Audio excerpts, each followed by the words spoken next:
An M18.60R receptacle, specifically designed for three-phase, 4-wire, 120/208 volt systems, presents a unique grounding situation.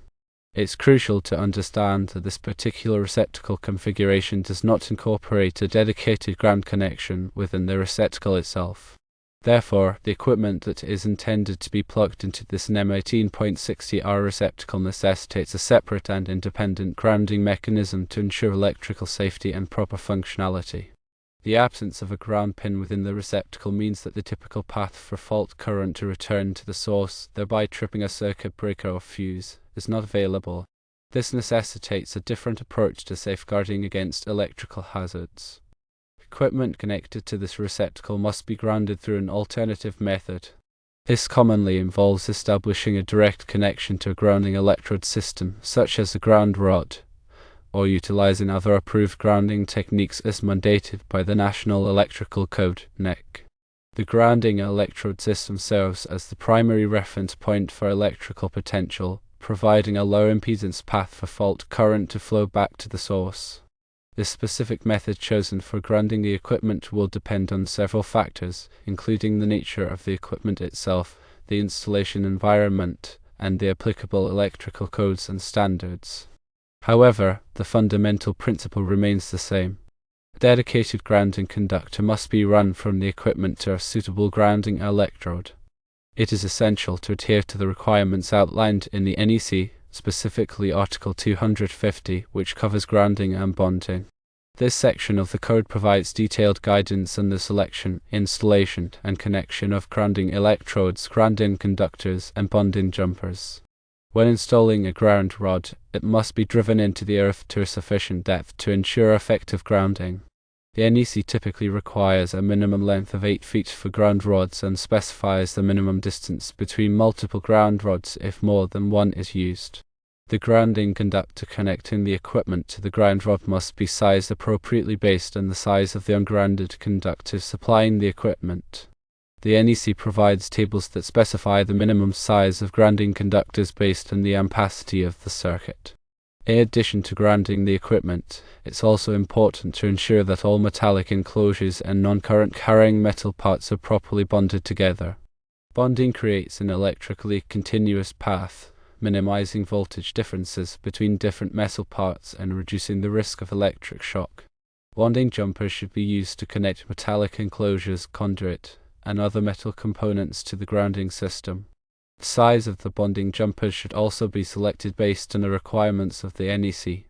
Furthermore, it's crucial to verify the effectiveness of the grounding system after installation. This can be done by measuring the impedance between the equipment grounding conductor and the grounding electrode system. A low impedance reading indicates a good connection and ensures that fault current will flow readily back to the source. It is important to remember that electrical work can be dangerous and should only be performed by qualified and licensed electricians who are familiar with the applicable codes and standards. They have the training, knowledge, and experience to safely install and maintain electrical systems. Additionally, regular inspections and testing of the grounding system should be conducted to ensure that it remains effective over time. Corrosion, loose connections, or damage to grounding conductors can compromise the integrity of the grounding system and increase the risk of electrical hazards. In summary, when using a NEMA 18.60R receptacle, it is imperative to provide a separate grounding path for the equipment connected to it. The absence of a ground connection within the receptacle necessitates the use of a ground rod or other approved grounding method to ensure electrical safety and compliance with the NEC. Proper grounding and bonding are essential for protecting personnel and equipment from electrical hazards. Here's a more detailed breakdown of the process. Firstly, identifying the need for separate grounding. The NEMA 18.60R receptacle lacks an integrated ground connection. This is unlike many common receptacles that feature a dedicated ground pin. This absence necessitates a deliberate approach to grounding equipment connected to it. Secondly, selecting a grounding method. The most common method involves driving a ground rod into the earth and connecting the equipment to it via a grounding conductor. Other approved methods, such as connecting to a building's grounding electrode system, might also be viable depending on the installation.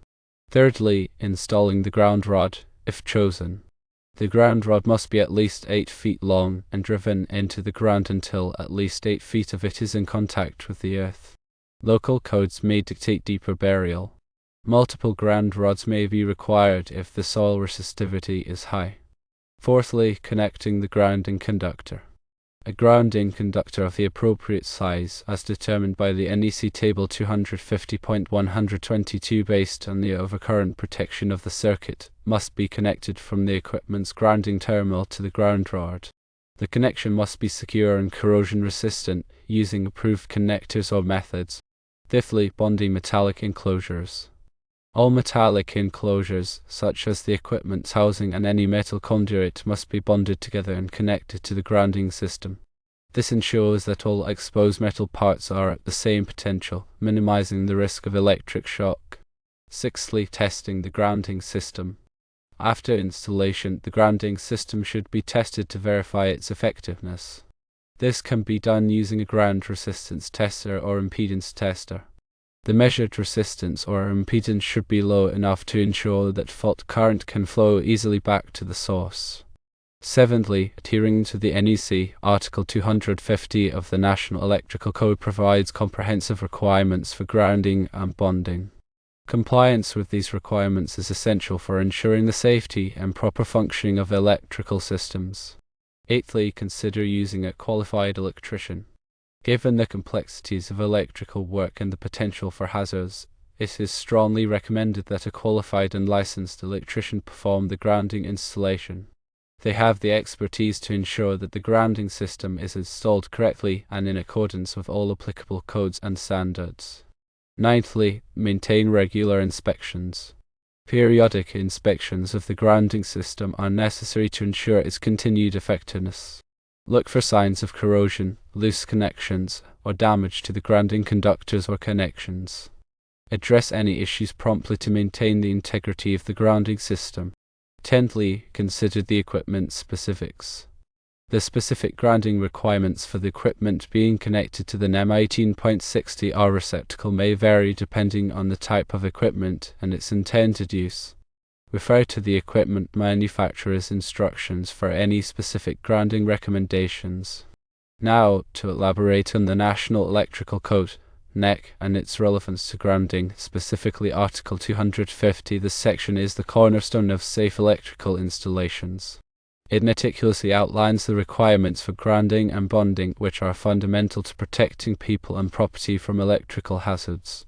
NEC Article 250 covers a wide range of topics, including the purpose of grounding, types of grounding systems, grounding electrodes, grounding conductors, bonding, and equipment grounding.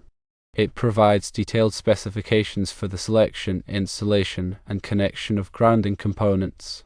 The purpose of grounding, as defined in the NEC, is to provide a low impedance path for fault current to flow back to the source. This allows overcurrent protective devices, such as circuit breakers and fuses, to quickly interrupt the circuit in the event of a ground fault, preventing electric shock and minimizing damage to equipment. There are two main types of grounding systems recognized by the NEC: firstly, grounded systems, and secondly, ungrounded systems. Grounded systems have one conductor that is intentionally connected to earth, typically the neutral conductor. Ungrounded systems do not have a conductor that is intentionally connected to earth. However, even ungrounded systems must have a grounding electrode system to provide a reference point for electrical potential. Grounding electrodes are used to establish a connection to the earth. The NEC specifies several types of grounding electrodes, including ground rods, ground plates, metal underground water pipes, and concrete encased electrodes.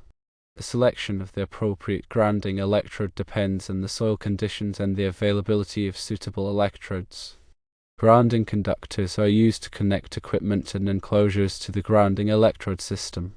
The NEC specifies the minimum size of grounding conductors based on the size of the ungrounded conductors supplying the equipment. Bonding is the process of connecting all metallic enclosures and non-current carrying metal parts together to create an electrically continuous path.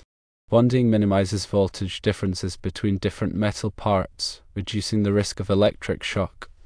Equipment grounding is the process of connecting the grounding terminals of equipment to the grounding system. This ensures that the equipment is at the same potential as the grounding system, minimizing the risk of electric shock in the event of a ground fault. The NEC also addresses the grounding of specific types of equipment, such as generators, transformers, and motors. These requirements are designed to ensure that these types of equipment are properly grounded and protected from electrical hazards.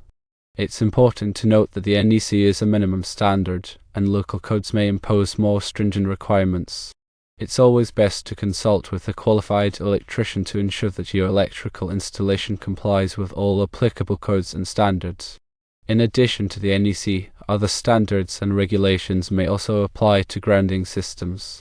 For example, the National Electrical Manufacturers Association (NEMA) publishes standards for electrical enclosures and equipment, and these standards may include requirements for grounding. The Occupational Safety and Health Administration (OSHA) also has regulations relating to electrical safety, including grounding. These regulations are designed to protect workers from electrical hazards. Proper grounding is an essential element of electrical safety. By following the requirements of the NEC and other applicable standards, you can minimize the risk of electric shock and protect people and property from electrical hazards. Remember that electrical work can be dangerous and should only be performed by qualified and licensed electricians.